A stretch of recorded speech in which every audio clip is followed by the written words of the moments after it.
Olá, meus queridos e queridas, filhos e filhas de Deus, tudo bem com vocês? Como vocês estão?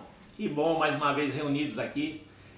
Mais um dia para estarmos aqui estudando a palavra de Deus, aprendendo com o nosso querido Jesus, aprendendo com o nosso Pai, com o próprio Deus, porque Ele nos ensina, Ele nos mostra, Ele deixa aqui as revelações na Bíblia e para que nós possamos olhar, entender e aplicarmos na nossa vida, né? Como é importante nós aplicarmos a palavra de Deus na nossa vida. Nosso Deus tem todo o interesse que nós tenhamos uma vida feliz, uma vida plena, uma vida alegre e que depois sairmos desse mundo aqui, vamos morar com Ele na nossa verdadeira casa, não é verdade?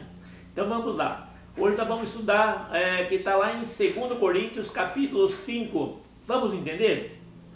Própria palavra de Deus através aqui de um dos apóstolos. Quem escreveu Coríntios, né? 2 Coríntios, vamos entender aqui. 2 Coríntios foi escrito por Paulo, né? Através da inspiração do Divino Espírito Santo. Paulo escreveu 2 Coríntios e outras profecias também, e outros livros também, né? Inclusive muita coisa a respeito da passagem de Paulo, onde ele cita, né? Com a expressão do Espírito Santo, com a inspiração do Espírito Santo, tudo que ele viu, que ele ouviu, que ele presenciou e que ele fez também, através do poder que nosso Deus nos dá até os dias de hoje. Amém? Vamos entender. Então está lá em 2 Coríntios, capítulo 5, e diz assim: porque sabemos que se a nossa casa terrestre desse tabernáculo se desfizer, temos a Deus um edifício, uma casa não feita por mãos, eterna nos céus. Então Deus fala aqui que quando se desfizer essa nossa casa seria e é nosso corpo, né?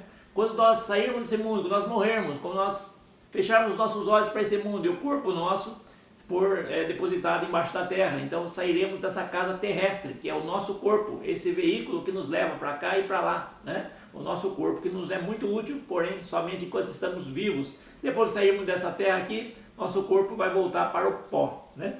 Então, lendo mais uma vez: porque sabemos que se a nossa casa terrestre desse tabernáculo se desfizer, temos de Deus um edifício, uma casa não feita por mãos, eterna nos céus, né?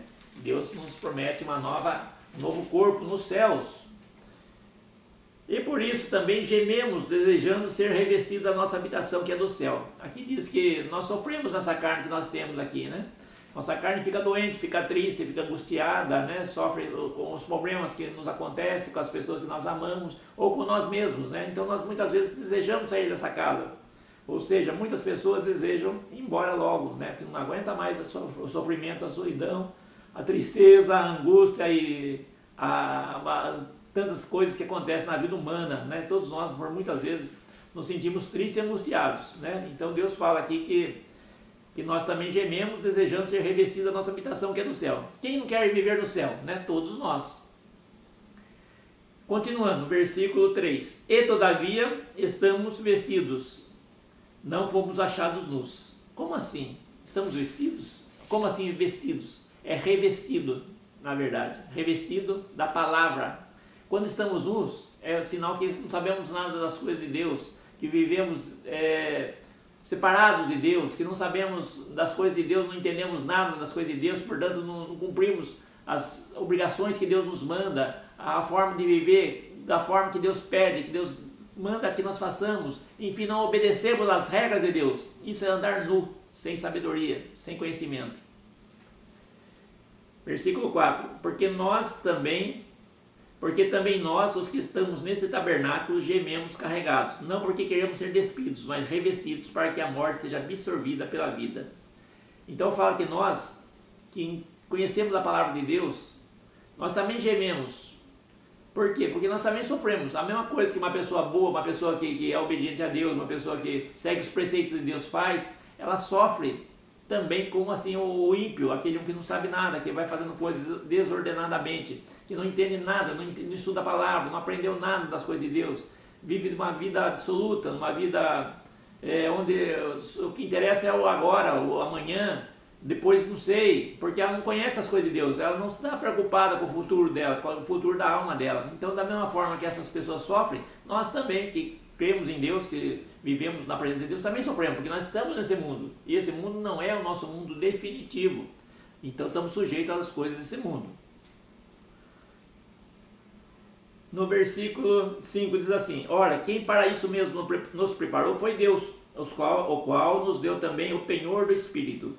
Deus nos prepara para o mundo celestial, ou seja, cada dia que vivemos nessa terra aqui, aprendemos alguma coisa a mais, né? Temos novas experiências e vamos entendendo e compreendendo a dimensão que o Senhor nos quer, a forma que Ele quer que sejamos, né? De forma que quanto melhor estivermos, melhor para nós, para que Deus se agrade a nós e nós tenhamos um bom lugar junto a Ele.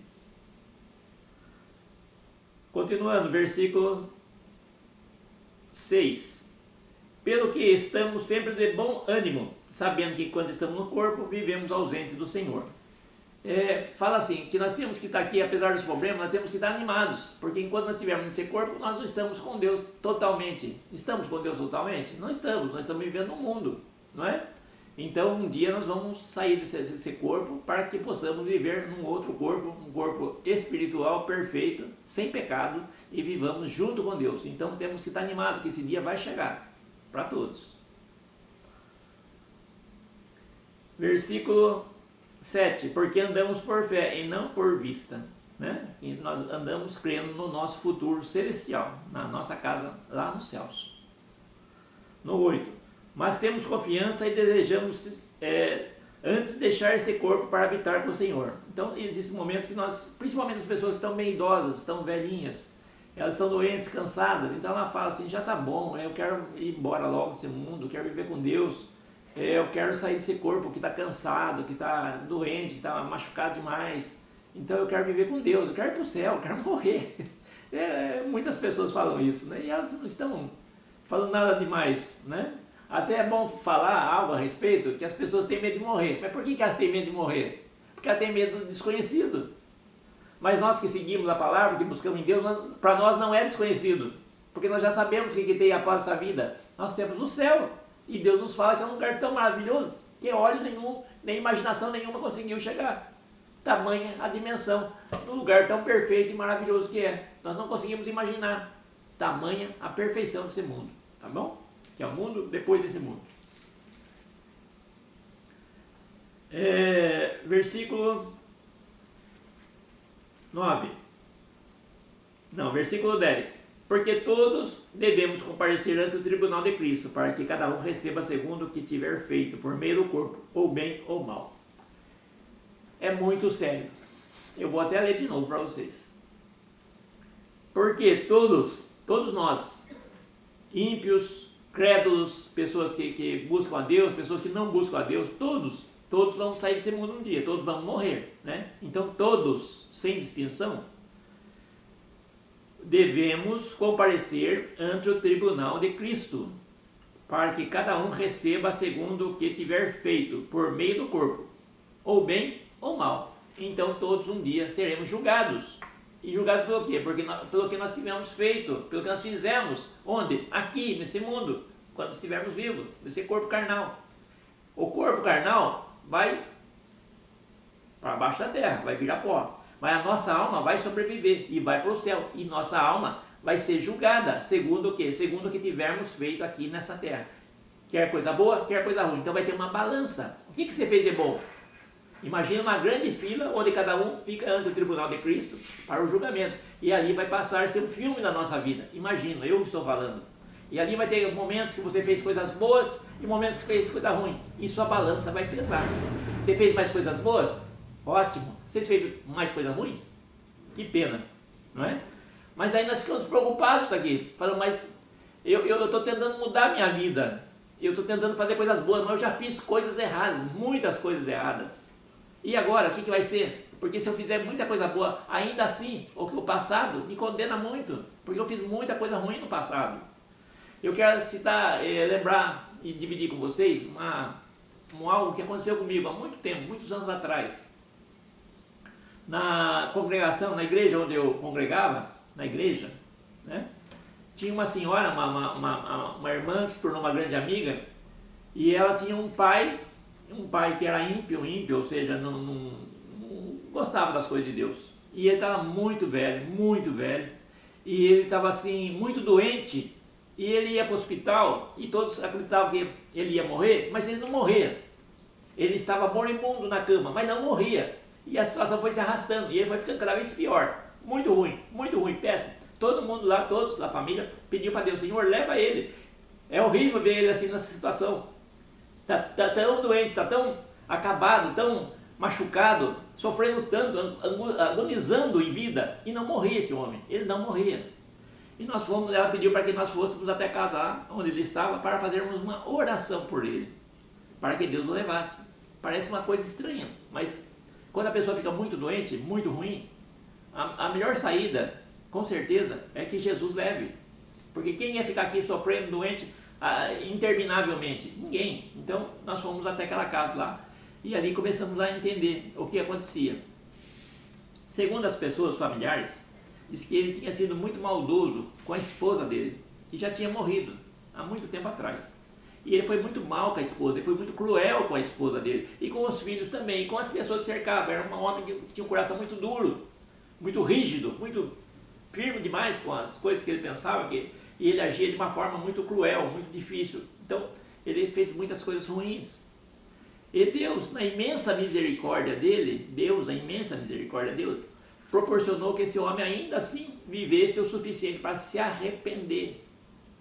Mas como assim é possível se arrepender? Sim, é possível se arrepender. E o que acontece quando arrepende? Para que isso aconteça, para que vocês entendam, eu vou lá numa outra passagem que está lá em 1 João. Está lá em 1 João, João capítulo, bem no finalzinho da Bíblia, tá? Um pouco antes do Apocalipse. Tem o Evangelho de João e tem 1 João. Está lá no capítulo 2 e diz assim, o próprio Jesus falando: meus filhinhos, essas coisas que escrevo para que não pequeis. E se alguém pecar, temos um advogado para com o Pai, Jesus Cristo, o justo. E ele é a apropriação pelos nossos pecados, e não somente pelos nossos, mas também pelos de todo mundo. Jesus, quando ele veio nessa terra, que ele nos comprou com o sangue dele, com o sacrifício dele naquela cruz, ele veio para todos que quisessem, mesmo os piores, mesmo os mais terríveis, mesmo os mais pecadores. Hoje, Jesus é o nosso advogado, como a palavra diz aqui: meus filhinhos, as coisas eu escrevo para que não pequeis. E se alguém pecar, temos um advogado para com o Pai, Jesus Cristo, o justo. Então Jesus é o nosso advogado. Então, ainda que a pessoa pecou muito, que a pessoa fez muita coisa ruim, foi muito cruel, fez muita maldade na vida dela, se ela tiver um arrependimento verdadeiro, se ela chegar e falar com Jesus, ela e Jesus, é pessoal isso é pessoal, não envolve pastor, não envolve padre, não envolve uma pessoa que tem muito conhecimento da Bíblia, não, é pessoal. Se você tem esse problema, se você tem essa dificuldade, você fala assim: eu hoje me arrependo das coisas que eu fiz no passado. Basta que você entre no seu quarto, pode ser qualquer lugar, mas eu acho que o quarto é o lugar mais íntimo que nós temos. Entra no seu quarto, fecha a porta, você e Jesus, dobre os seus joelhos, em reverência a Jesus. Fala assim: Jesus, com o coração sincero, com o coração aberto, rasgando o coração, verdadeiramente rasgando o coração. É a oração sincera. Fala assim: Jesus, eu venho aqui buscar a tua face para pedir perdão pelas coisas erradas que eu fiz, pelos pecados que eu cometi, pelas maldades que eu fiz, por todo o mal que eu distribuí para as pessoas. Cita coisas que você lembra e fala também, e pelas coisas que eu nem sequer me lembro, ou eu fiz e nem percebi. Pede perdão para Jesus, que Jesus é o seu advogado, é o meu advogado, e ele vai junto ao Pai levar a sua petição. Ele vai falar: Senhor, meu Pai, Jesus falando com Deus, meu Pai, fulana lá, está pedindo perdão em meu nome, pelos pecados que ela fez. E Deus vai perdoar, porque Jesus tem esse poder de perdoar. Jesus, como a palavra diz aqui, é o justo, ele é o nosso advogado junto ao Pai. Voltando àquela pessoa que eu falei para vocês, aquele senhor que estava tão mal, ele aceitou Jesus, ele balbuciou, mal saía palavras da boca dele, tamanho a doença que ele estava, terminal mesmo, moribundo, horrível, mas mesmo assim ele entendeu e pediu perdão. Ele aceitou Jesus como o único e perfeito Salvador. E naquela mesma noite ele morreu. Ele morreu naquela mesma noite, mas morreu salvo. Todos os pecados dele foram perdoados. Daí talvez você esteja me perguntando, mas é justo uma pessoa que fez muita coisa ruim ser perdoado? O juiz não sou eu nem é você, o juiz é Jesus. É Ele. Jesus é o advogado, Deus é o juiz. É Ele, o Deus nosso, Ele tem o poder para perdoar. E Ele não tem interesse nenhum que alguém vá para o inferno. Pelo contrário, Ele tem interesse que sejamos salvos. Quanto mais pessoas salvas, melhor. É esse o propósito que Jesus veio aqui para a terra. Então, todos os seus atos, suas atitudes, quer coisa boa, quer coisa ruim, vão ser pesados diante do tribunal de Cristo. Porém, se você pedir perdão enquanto é tempo, enquanto você está nessa carne, você pedir perdão, falar: Senhor Jesus, perdoa os meus pecados, me ajuda nas crueldades que eu fiz, nas coisas erradas que eu pratiquei, me ajuda, eu quero ser salvo, me ajuda. Jesus vai te salvar. Jesus vai entrar como seu advogado, o melhor de todos os advogados que você pode imaginar. E tem mais, Jesus tem todo o interesse que você e eu sejamos salvos. Tá bom? Vocês compreenderam o tamanho disso? Então todos nós, eu e você, iremos para o tribunal de Jesus. E lá seremos pesados. Porém, a palavra de Jesus, como nosso advogado, vai ter muita influência diante do Pai. Então nós temos aí a nossa saída, o nosso escape, porque todos nós somos pecadores. Alguns mais, outros menos, mas todos, sem distinção, todos que pisaram, a não ser Jesus, que foi o único justo, mas todos que pisaram, pisam ou vão pisar um dia nessa terra, todos estamos debaixo do pecado. Mas Jesus é o nosso advogado e Ele tem poder para me salvar e te salvar. Amém? Compreenderam? Então nós estudamos hoje, está lá em 2 Coríntios, né? 2 Coríntios, capítulo 4, nós lemos, capítulo 5, nós lemos do 1, todo o capítulo nós lemos.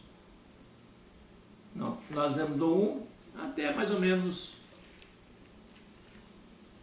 o 10. Do 1 ao 10 nós lemos. 2 Coríntios, capítulo 1 ao 10. E lemos também, e aprendemos, né? 1 João, capítulo 2. Onde Jesus é o nosso advogado. Espero que vocês tenham aprendido, que vocês tenham entendido essa passagem de hoje. Espero que tenha sido venha ser proveitoso na vida de vocês. Não tenham medo de um dia sair dessa terra, porque nós vamos para um lugar maravilhoso. Nós vamos para o céu. E o céu é o melhor lugar que você pode estar. Não tenha pressa também, porque Deus talvez queira de você e de mim que nós estejamos aí fazendo coisas boas nesse mundo. Levando a palavra, promovendo as boas novas de Jesus, falando para outros, convencendo a outros. Da mesma forma que eu estou fazendo, você pode fazer também, tá bom? E incentivo você a ler a Bíblia, tá? Leia a palavra de Deus, ela está aí à disposição, né? Para todos. Lendo a palavra, você vai aprender, você vai entender e você vai passar a amar e a viver de uma vida muito melhor na presença de Jesus. Muito obrigado, agradeço a todos vocês. Mais uma vez, peço, por favor, que vocês se inscrevam. Muitas pessoas veem os vídeos, mas não se inscrevem. E é importantíssimo que se inscreva, porque somente se inscrevendo vai ter aí a divulgação dos novos vídeos, para chegar a outras pessoas, para que o YouTube ofereça os vídeos para outras pessoas, para que o YouTube entenda que esses vídeos são relevantes, não é? Então eu preciso de vocês, me ajudem, tá bom? Se inscrevam, comente, faça a sua parte. Deus abençoe cada um de vocês, fica com Deus, fica na paz. Tchau!